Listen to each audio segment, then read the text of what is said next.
bloodlines, Admiral Iron Fist, impeach.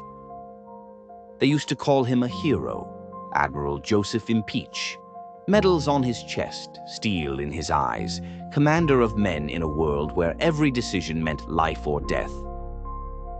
The Navy gave him the name Iron Fist because when he came down on something, it stayed down. He fought terrorists overseas, stood on carriers with the flag snapping over his head, speeches about freedom and sacrifice. Flashback, 1991, desert sands. Impeach standing over a table lit by a lantern, maps sprawled. A younger Aaron Schulte at his side, scribbling numbers, projections, supply chains. The brain back then was just a pencil pusher, but even then his mind ran like a machine.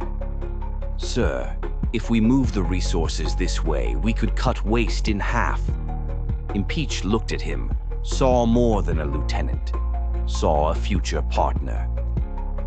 Another flashback, 2003, Black Ops in some jungle no map ever claimed. A soldier steps out of the muck, face caked in mud, silent as death. The men whispered about him, called him the Frog.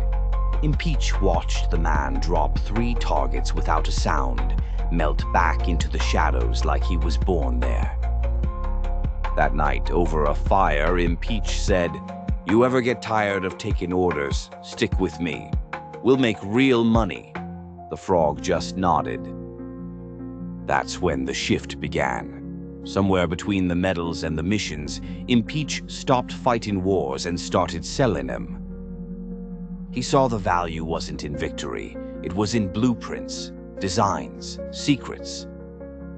He could sell tomorrow's weapons to the highest bidder, and who paid better than the mob? In Brooklyn, loyalty's currency, but money buys silence. Present day, Impeach in a back room, suit sharp, cigar smoke curling up to the ceiling. Across from him sits Nick Palermo, listening close as Iron Fist slides a folder across the table. Inside, schematics, military grade, enough firepower to turn the streets into a battlefield. Behind Impeach, the brain adjusts his glasses, numbers already running. The Frog stands quiet in the corner, eyes cold, a shadow with breath. Admiral Impeach ain't the Navy hero no more. He's a freedom fighter on paper, a weapons broker in truth. The Bureau thinks he's untouchable, the streets think he's a blessing. But Brooklyn knows, a man like that don't bring peace, he brings war. Brooklyn Bloodlines, Season 2, coming soon. Mugs, what the fuck you doing in there, you prick?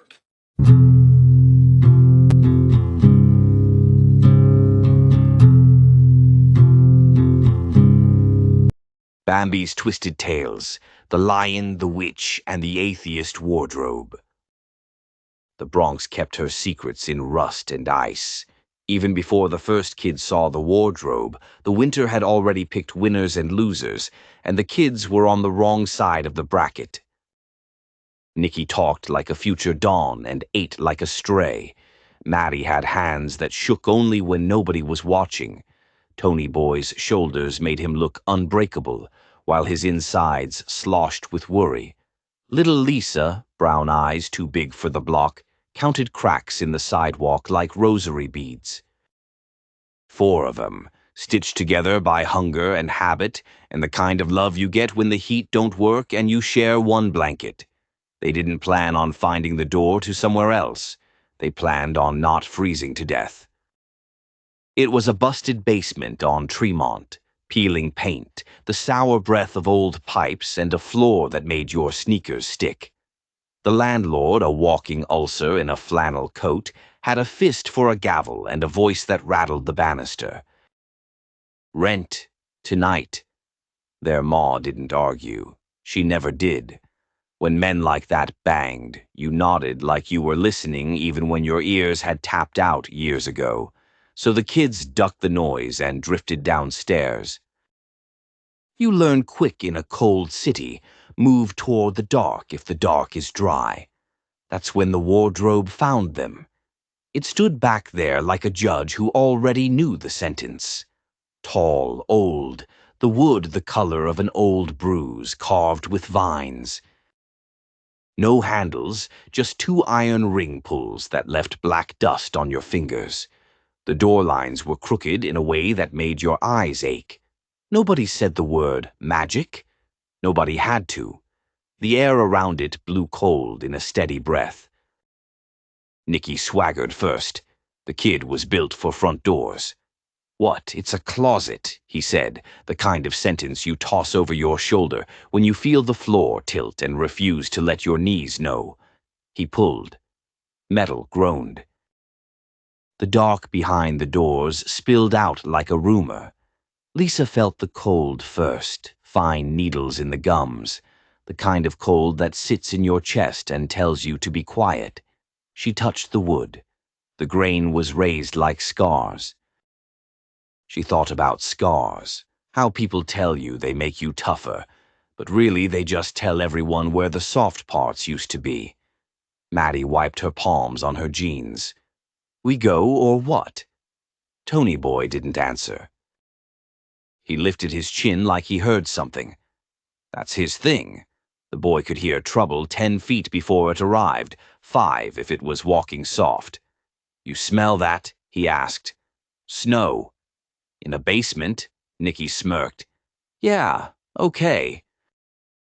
But then the light snapped and the bulb fizzed out, and the basement swallowed its own sound, and the wardrobe breathed again, deeper, and the cold reached into their sleeves and tugged.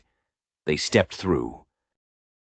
It wasn't winter the way the Bronx knows winter. It was winter like a verdict.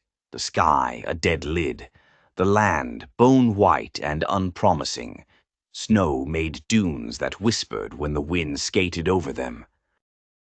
In the distance, black trees stripped to their knuckles, trembling like penitents. The kids stood heel to toe in thrift store coats, and the wind introduced itself to every seam. "Close it," Maddie said, teeth chattering. "Close the—" Tony Boy turned around. There was no door, just more white. His chest pulled tight, and he did the thing he always did when fear came knocking. Counted backwards from 5 like a fuse. 5, 4, 3. A sleigh whispered across the crusted snow like a razor. It was pulled by 2 long, pale beasts that breathed cold smoke and had eyes that remembered your worst day. The woman standing in the sleigh wore white fur from throat to boot.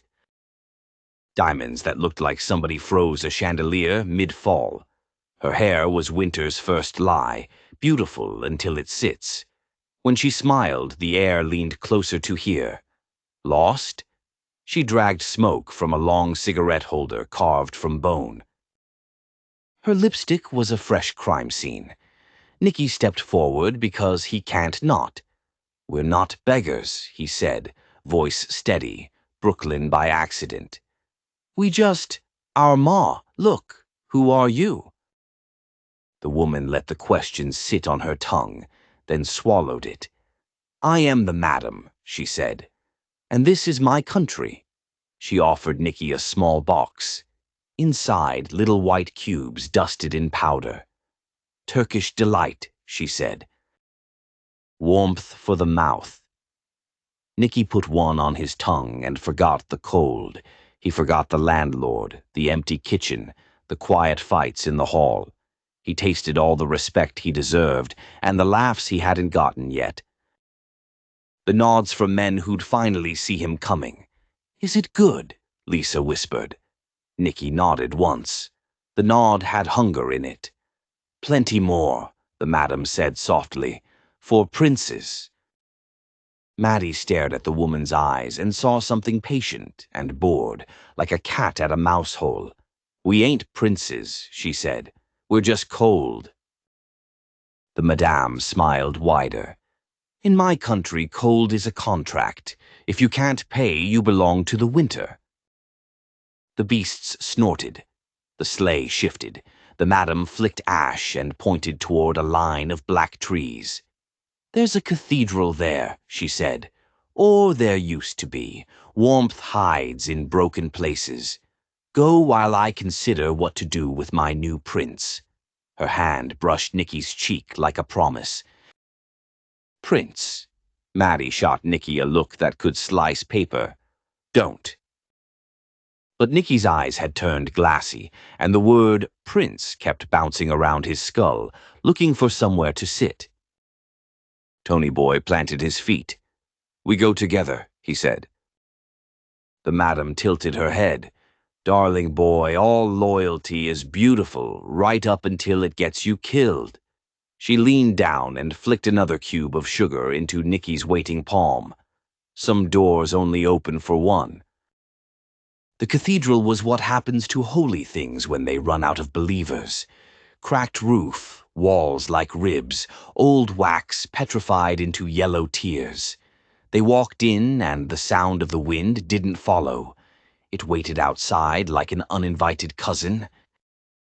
That's where they met the lion. He was bigger than the statues of heroes that men carve to forget they're mortal. Bigger and thinner at the same time, like hunger had chewed him and spit him back. Scars crossed his hide like spilled maps. His eyes were the kind of yellow that looks like a warm room from a cold street. He didn't talk first. He breathed. Sometimes that's the more honest thing. Lisa stepped closer, like the world was giving her a dare. The lion's gaze met hers, and whatever the dare was, she accepted without blinking. "You got a name?" Maddie asked finally. He did, but names in that country cut both ways, and he wasn't offering any free razors. "Follow me," he said, voice like a low drum behind a wall. "If you want the cold to stop, if you want anything to stop." "Stop what?" Tony Boy asked. "Making decisions when you're starving," the lion said. "That's how winter wins." Maddie rolled her shoulders. "We ain't beggars." "Of course not," said the lion. "You're children." He looked at the broken altar, then back at their faces. "Which is worse?" Lisa touched the nearest pillar. The stone held heat like an old secret. "There's a woman," she said. "Furs. She called herself—" "I know her names," the lion said, and somehow the word her sounded like hunger. "She's been here longer than mercy. She has a trick for every ache." He turned his heavy head toward the door where the wind waited. "She found your brother." "He ain't he's—" Maddie's voice fell apart and put itself back together crooked. "We're going to get him." "You can," said the lion. "But first you have to decide what you owe each other in a country that charges interest on warmth." Tony Boy shifted his weight. "We stick. Always." The lion's mouth curled in something like respect. "Then I'll show you the way to bleed without quitting." Back with the madam, Nicky's smile grew soft and dumb while his eyes went hard and sharp. That's what good lies do. They split the face in two. The madam fed him names for himself he'd never heard. Your Grace, my brave one, my winter prince. And every name was a rung on a ladder she owned. The sugar hit his veins and drew new lines in his head. The world simplified. Crown, throne, them. He remembered the basement, the landlord, the couch that made your back ache. He remembered nights watching his old man stare at the wall like the wall owed him money. He remembered thinking, "I'm not gonna be an invisible man like that." "You're not," said the madam, as if she heard. "You'll be a mirror men avoid because they won't like what they see in it." She draped him in a white coat that didn't fit and placed a circlet on his hair that slid down his ears. The embarrassment bit, but the sugar soothed it, and her hand on his shoulder told him he was forgiven for every smallness he had been. "You'll sit with me," she said. "Watch how a country bows." People did bow. They bowed because bowing is cheaper than fighting when you're tired and cold. See, the madam murmured, loyalty is just weather management. You go where the warmth is. Am I warm? Nicky asked, trying the prince voice on. It fit better than the coat. You are whatever I say you are, the madam said, for as long as I say it. Maddie was a blade before the wardrobe, but blades dull when you hit bone. She kept her mouth moving because silence made room for thoughts she couldn't afford. The lion walked and she walked faster. New York girls have always hated being led. Why you? She asked him, walking on his left like she knew something about flanking. Why should we trust a giant cat that talks in riddles? The lion did not look away from the horizon. You shouldn't. That's it? That's your pitch? I don't pitch, he said. I outlast. She snorted. Cute. He stopped. She almost ran into him. He turned his face, and she saw the story carved into it. Every fight, every winter, every bad bet his people made, and he paid for. You don't need cute, he said. You need ugly truths that you can carry without breaking. What's the ugliest one? She fired back. Every rescue has a cost, he said. The winter will demand payment. If you delay, it accrues. Maddie thought about late rent, the number that grew by sleight of hand every month, like the landlord had a slot machine where his conscience should be. And if we can't pay? Winter takes fingers first, the lion said, then the parts you use to hold each other. Tony Boy followed numbers in his head to keep the panic quiet. 5, 4, 3, 2. He had his own history with cold. One night in November, he and Nicky slept in a stairwell because the gas had gone off, and the space by the boiler felt like a favor. He woke to Nicky's breath a rattled whistle, almost music, and thought, if he dies here, I will carry him. He didn't know where, just away from the cold. Now the lion was telling them to cross a clearing where ice groaned under a skin of hard snow, and Tony Boy threw his body weight into a shape that made the breaking less likely for the others. He didn't know the words for what he was doing. Shield is only a word you learn if someone teaches it. Otherwise, you just plant your feet and take it. You're a big kid, the lion said. Not big enough, Tony Boy said. For what? For 4, Tony Boy said. Always 4. The lion nodded. Try to keep that number. Lisa felt the country like a bruise under a sleeve feels a hand. Before the hand lands, the hurt already knows. She didn't have a philosophy word for it. She just knew who was lying, mostly. She knew the madam's smile contained a door that locked on the inside. She knew the lion's silence hurt, and she preferred pain you could measure. When they slept in the hulk of an overturned wagon, she counted breaths. Tony Boy's heavy, Maddie's irregular, the lion's slow like the metronome of a patient god. She tried to count Nicky's too out of habit, and when she failed she pulled her coat up to her nose and blew warm air into the collar, and told herself he was still a breath, even if she couldn't hear it right now. The next morning, the lion showed her the battlefield. Already, she whispered. It never stopped, he said. War is a word grown-ups use to hide how stupid it is. Steel met fur, met bone. The madam's people came in white coats with polished buttons and eyes the color of chipped glass. Some had faces you could forget, and that was the point. Winter likes to be delivered by nobodies. Others were monsters, joints bent backward, smiles too wide, because winter also likes to show off. They fired guns that coughed frost and swung clubs that left bruises shaped like crowns. The lion's side had less shine and more courage, old shields with new dents, improvised weapons from ruined things. A woman in a cracked cuirass who laughed when she bled, a boy with one arm and a long spear, and the expression of someone who had accepted that there is no such thing as enough. Maddie fought with a bottle, and then with the neck of a bottle, and then with her hands. She discovered that knuckles are words you didn't know you knew. She took a boot to the thigh that would flower purple and black and thought, I'm gonna walk tomorrow anyway, out of spite. Down in sunny Florida, where the palms sway but the stories still hit heavy, there's only one joint the Pizzaverse calls home: Willie's Pub.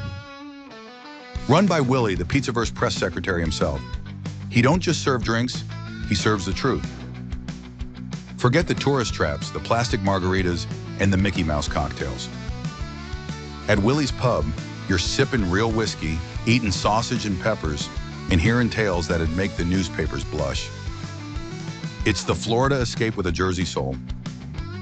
You'll find the wise guys sweating in linen shirts, the capos playing bocce out back, and Willie behind the bar, breaking down the headlines with more bite than a Florida gator. Sun, loyalty, and a stiff drink. What more you need? So whether you're flying in from Jersey or already sweating in the Keys, make sure you stop in. Willie's Pub, Florida's favorite hangout of the Pizzaverse. And remember, what happens in Willie's don't stay in Willie's. It becomes the next headline. Tony Boy took a slice across the ribs that opened him like an envelope, and he refused to fall because if he fell, someone else would, and he had his number to keep. 5, 4, 3, 2. Lisa dragged him backward with a strength she borrowed from somewhere she didn't want to identify, because naming things is how you make them real, and she wasn't ready to own that much power. And Nicky watched from a seat of ice too cold to be a throne. The madam perched beside him. She clapped when her soldiers did elegant cruelty. You see, she said gently, your old life was chaos. No rules, just bad luck and late bills. Here the rules are simple. You obey and you live. You defy and you die. Mercy confuses people. I don't. Nicky's hands shook in the white gloves she'd given him, and he kept pretending it was the cold. Say it, the madam urged. I'm the prince, Nicky said. Louder. She always wanted louder. I'm the prince. She kissed his forehead through the cold crown. There's my winter boy. The lion let himself get surrounded. Lisa saw it happen in slow motion, the pulling away of everyone who had been brave enough to stand near him, like he was the stove and they were remembering the blisters. The madam's soldiers threw chains over him that smoked where they touched his skin. They lifted the weight of him with pulleys and levers, and he didn't struggle. That was worse than any scream. Don't, Lisa said, but the word turned to ice in her mouth and fell at her feet. Maddie shoved forward until a spear pressed into her ribs, and she had to reconsider how much blood she could spare for being a hero. Tony Boy choked on his own breath, hot copper in his mouth. 5, 4, 3, 2. The madam inspected the lion like a tailor with a fussy client. You could have been my general, she said, but you had to be a lesson. I'm good at those, the lion said. I know, she purred.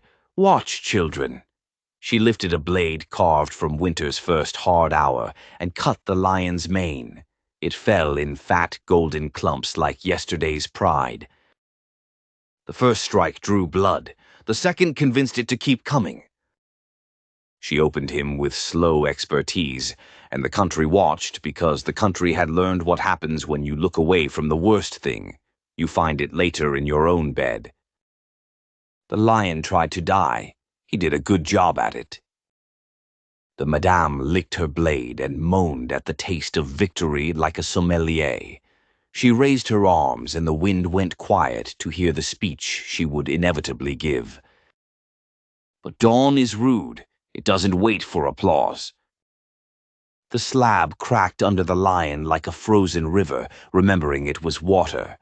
The chains snapped because they were made by men who never believed anything stronger than metal existed.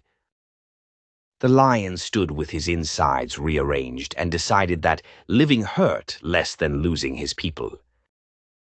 He didn't preach, he roared. It wasn't sound. It was an eviction notice to despair. It drove frost out of bones and made birds remember their own names. Lisa felt her knees unbend. Maddie's hands steadied. Tony Boy's breath found a rhythm that didn't taste like pennies. Even some of the madam's soldiers took a half step back and wondered who they were bowing to and why. The lion descended on Winter with professional grievance. He tore and broke and made a red road through white lies. The madam tried 5 different names at once: Queen, Savior, Mother, Mercy, Law, and none of them fit anymore. He caught her by the wrist, and the diamond flashed, and he bit, and she screamed the way a snowbank might scream if it knew it was about to be introduced to spring. When she fell, she didn't fall like a queen. She fell like a bad idea. Nicky stood up so fast the crown slid off and cracked on the ice. He ran at the lion with the panic of someone who woke up in his true story and hated it. "I can fix it," he shouted. "I can fix it." He couldn't. The madam, dying, still had one trick left. Winter saves a last cold for last. She pushed an icicle blade up through Nicky as he leapt past her toward the lion. It was a quick mercy, which made it a cruelty, because quick makes you think a thing is clean. He went down quiet, like boys do when they're trying not to embarrass anyone. Lisa screamed his name into the new spring, and it came back wrong. She held his head in her lap. "Home," she said. "We'll go home." He smiled like a tired man. "We got heat?" he asked, trying to be funny, because boys die like men they imagine. "Yeah," she lied. "All the heat." He blinked once and put all his apologies in that one blink because his mouth didn't trust itself. When he was gone, the cold left his face and she saw the kid again, the one who always grabbed the front door first. Spring broke like a fever. The land exhaled. Streams found their edges. Trees remembered their lines. The cathedral shrugged off 3 snowdrifts, and the bells inside swung, and not even the lion had the strength to pretend it wasn't beautiful. The wardrobe returned when nobody watched it arrive. That's how doors work. You never earn them in a way you can brag about. The lion walked the 3 of them, Maddie limping, Tony Boy bound in strips of someone's old banner, Lisa with blood on her jeans that wasn't only Nicky's, back to the place where the air knew their names. "Do we come back?" Maddie asked, because asking is how you keep from making promises. The lion watched the line where white met, not white. "The door opens for debt and for love," he said. "Try to pay attention to which one you're carrying when you cross." Lisa looked up at him. Are you good?" He considered the question like a man considers an old wound that only aches in the rain. "I'm loyal," he said. "Good gets put in the ground too often to be useful." Tony Boy nodded because that word fit his chest. They stepped into the place where the cold had first learned their shapes, and came out in the basement that still smelled the way the poor always does, like perseverance with a bruise. The bulb flickered, uncertain. Upstairs, life had not paused. The landlord would bang again. The rent would be due again. The couch would still be cruel.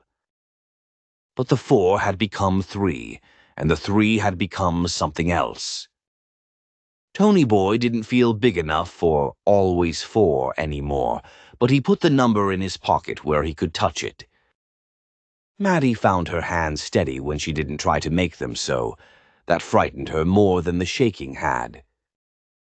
Lisa told herself she believed in nothing now, and yet she kept finding her feet walking toward broken places, because that's where warmth hides. They didn't tell their ma. They didn't know how.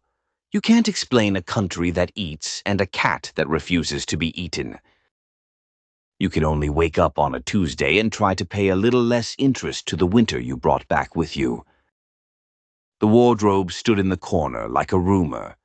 Lisa put her palm to the wood one last time. It felt warm, like a hand. She didn't say goodbye. She didn't say thank you. She said nothing, because some doors get bigger when you feed them words. They left the basement. The door swung. Somewhere else, bells were still ringing. The Bronx kept her secrets in rust and spring. And the lion, wherever he prowled, kept a tally of the kids who learned to outlast. Moral: don't sell your blood for crowns or candy. Winter always runs a ledger, and it never forgets the vig. Loyalty ain't cute. It's heavy, and you carry it anyway, especially when your hands are numb. Believe in whatever you want, Cupcake, but when the ice comes, the only thing that keeps you warm is who you stand with. If this hit you in the ribs, in that good, ugly way, do the thing. Subscribe to Bambi's channel, smash the like, ring the bell, and step into the pizzaverse. We turn fairy tales into street legends and feed 'em to the cold until the cold spits 'em back warm. Thanks for watching.